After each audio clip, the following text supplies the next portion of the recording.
कक्षा 11 और कक्षा 12 सामान्य हिंदी के विद्यार्थियों के लिए अब हम हिंदी व्याकरण से संदर्भित प्रश्न को आपके समक्ष रखते हैं। हिंदी में खंड ख के अंतर्गत जो सबसे पहला प्रकरण है वो है मुहावरे एवं लोकोक्तियाँ। आप लोग जानते हैं कि मुहावरे का प्रयोग करना प्रश्न पत्र में पूछा जाता है। पहले यह 4 नंबर का मुहावरा और लोकोक्ति पूछता था, अब 2 ही नंबर का लोकोक्ति और मुहावरा पूछेगा। कभी कभी एक मुहावरा और एक लोकोक्ति प्रायः पूछता है और कभी कभी एक ही लोकोक्ति और मुहावरे में से कोई एक प्रश्न हल करना रहेगा। आज हम आपके सामने सबसे पहले मुहावरा और लोकोक्ति क्या है उसके संदर्भ में बातचीत कर रहे हैं। आप जानते हैं कि भाषा को सशक्त एवं प्रवाहमयी बनाने के लिए मुहावरों और लोकोक्तियों का प्रयोग किया जाता है। वार्तालाप के बीच में इनका प्रयोग बहुत असहायक होता है। कभी कभी तो मात्र मुहावरे अथवा लोकोक्तियों के कथन से ही बात बहुत अधिक स्पष्ट हो जाती है और वक्ता का उद्देश्य भी सिद्ध हो जाता है। इनके प्रयोग से हास्य, क्रोध, घृणा, प्रेम, ईर्ष्या आदि भावों को सफलतापूर्वक प्रकट किया जा सकता है। लोकोक्तियों और मुहावरों का प्रयोग करने से भाषा में निम्न गुणों की वृद्धि होती है। जैसे नंबर 1, वक्ता का आशय कम से कम शब्दों में स्पष्ट हो जाता है। दूसरी बात, वक्ता अपने हृदयस्थ भावों को कम से कम शब्दों में प्रकट कर सकता है। तीसरा, भाषा सबल, सशक्त एवं प्रभावोत्पादक बन जाती है। चौथा, भाषा की व्यंजना शक्ति का विकास होता है। अब हम यह जान लें कि मुहावरा और लोकोक्ति है क्या चीज़।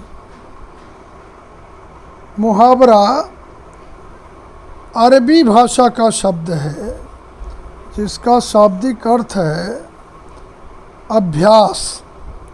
हिंदी में यह शब्द रूढ़ हो गया है।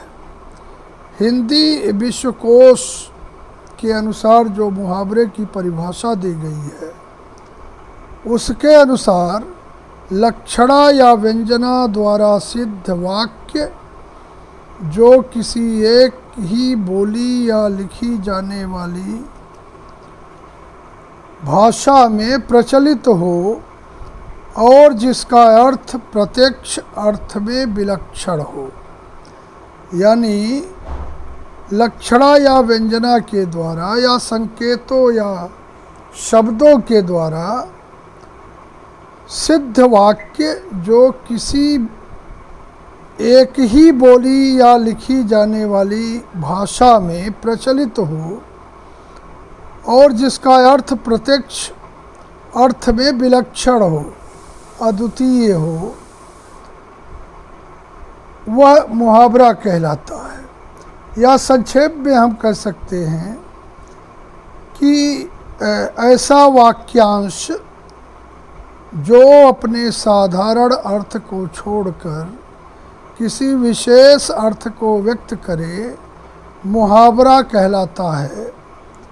इसे हम वाग्धारा भी कहते हैं। लोकोक्ति क्या है? यह शब्द 2 शब्दों से मिलकर बना हुआ है, लोक और उक्ति।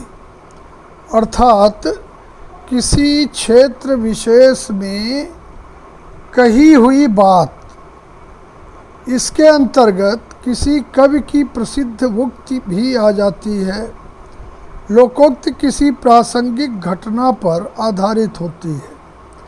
समाज के प्रबुद्ध साहित्यकारों, कवियों आदि द्वारा जब किसी प्रकार के लोक अनुभवों को एक ही वाक्य में व्यक्त कर दिया जाता है तो उनको प्रयुक्त करना सुगम हो जाता है।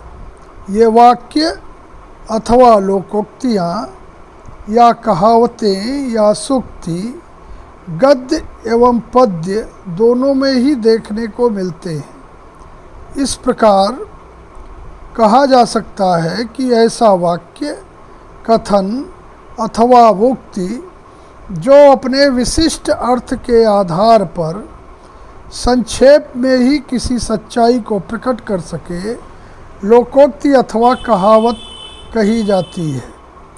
अब हम यह जान लें कि इन दोनों में अंतर क्या है। मुहावरा देखने में छोटा होता है, अर्थात यह पूरे वाक्य का एक अंग मात्र होता है। साथ ही इसमें लाक्षणिक अर्थ की प्रधानता होती है, जैसे लाठी खाना। इस वाक्यांश में खाना का लक्ष्यार्थ प्रहार सहना है, क्योंकि लाठी खाने की चीज़ नहीं है। परंतु लोकोक्ति में जिस अर्थ को प्रकट किया जाता है यह लगभग पूर्ण होता है। इसमें अधूरापन नहीं होता है, जैसे उल्टा चोर कोतवाल को डांटे। इस उदाहरण में अर्थ का अधूरापन नहीं है, न वाक्य ही अधूरा है। अब हम ये देखें कि इसका वाक्य में प्रयोग हम कैसे करते हैं। साधारणतः देखा जाता है कि मुहावरों और लोकोक्तियों का अर्थ और वाक्य में प्रयोग पूछे जाने पर छात्र उनका अर्थ तो बता देते हैं, परंतु वाक्य में उचित प्रयोग कैसे हो इसको नहीं कर पाते। मुहावरा एवं लोकोक्ति के प्रयोग में हमें इस बात पर विशेष ध्यान देना चाहिए, या हमें इस बात का विशेष ध्यान रखना चाहिए कि हमारे वाक्य प्रयोग से इसका अर्थ बिल्कुल स्पष्ट हो जाए। सामान्य रूप से छात्र किसी भी मुहावरे आदि से पूर्व में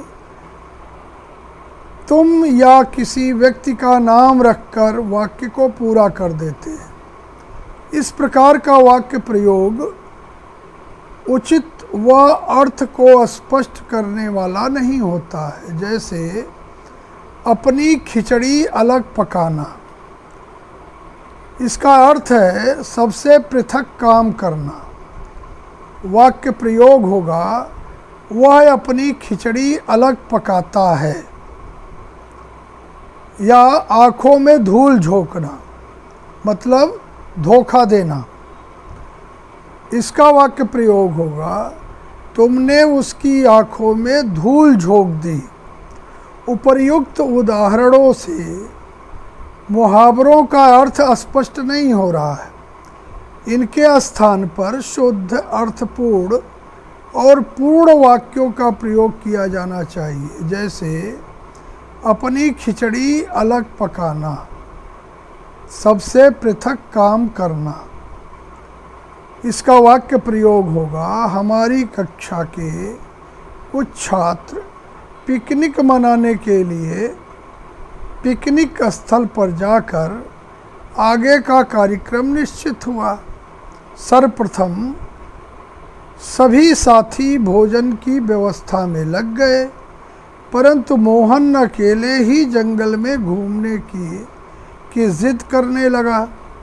सभी ने उससे यही कहा कि तुम अपनी खिचड़ी अलग पकाते हो, यह अच्छी बात नहीं है, सभी लोग साथ चलेंगे। अब यहाँ ये वाक्य लंबा है, किंतु प्रयोग की दृष्टि से ये स्पष्ट हो रहा है कि सबसे अलग या सबसे पृथक काम करने वाला क्या है। दूसरा है वह आँखों में धूल झोंकना। इसका शाब्दिक अर्थ है धोखा देना। वाक्य प्रयोग करते समय हम इसको ऐसे देखें कि हमारे भाई यद्यपि रेल यात्रा में पर्याप्त सतर्क रहते हैं, तथापि लखनऊ के स्टेशन पर किसी ने उनसे 50 रुपये ठग कर उनकी आँखों में धूल झोंक दी। इस प्रकार से जो महत्वपूर्ण मुहावरे हैं उनका वाक्य प्रयोग करते समय हम ये दें कि कैसे उनका हम वाक्य प्रयोग करते हैं। जैसे अंधे की लाठी होना, यानी एकमात्र सहारा होना। निराशा में प्रतीक्षा अंधे की लाठी है, ये वाक्य प्रयोग हुआ। या अंबर के तारे गिनना, नींद ना आना। तुम्हारे वियोग में मैं रात भर अंबर के तारे गिनता रहा। या अंधे के हाथ बटेर लगना। इसका अर्थ है भाग्यवश इच्छित वस्तु की प्राप्ति होना।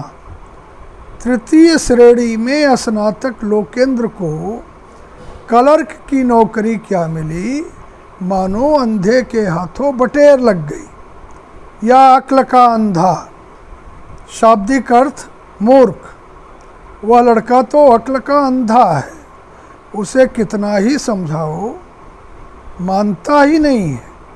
या अक्ल पर पत्थर पड़ना, इसका मतलब है बुद्धि नष्ट होना।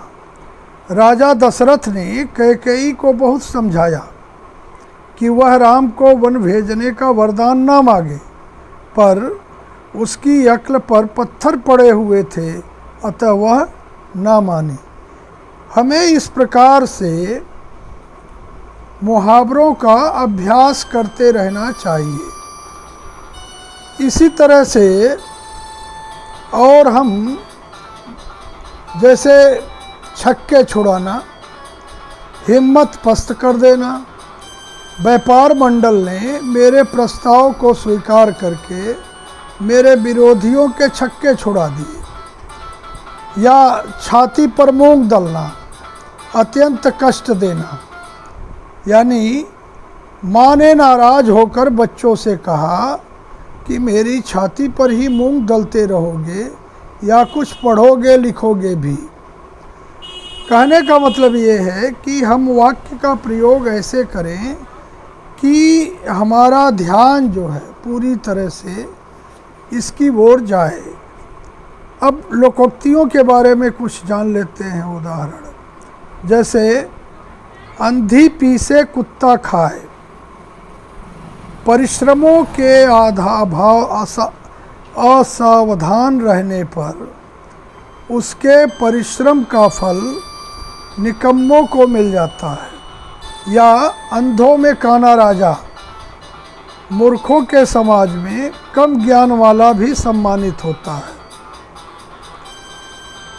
या क्या नाम है, आसमान से गिरा खजूर पर अटका, एक विपत्ति से छूटकर दूसरी विपत्ति में उलझ जाना। इस प्रकार से लोकोक्तियों के अर्थ और मुहावरों के लिए हमें सतत रूप से अभ्यास करते रहना चाहिए। आपके पाठ्य पुस्तक में लोकोक्तियाँ और मुहावरे दिए गए हैं, अतः निरंतर अभ्यास से आप इसको ये कक्षा 11 और कक्षा 12 दोनों के व्याकरण में ये लोकोक्ति और मुहावरे के प्रश्न पूछे जाते हैं।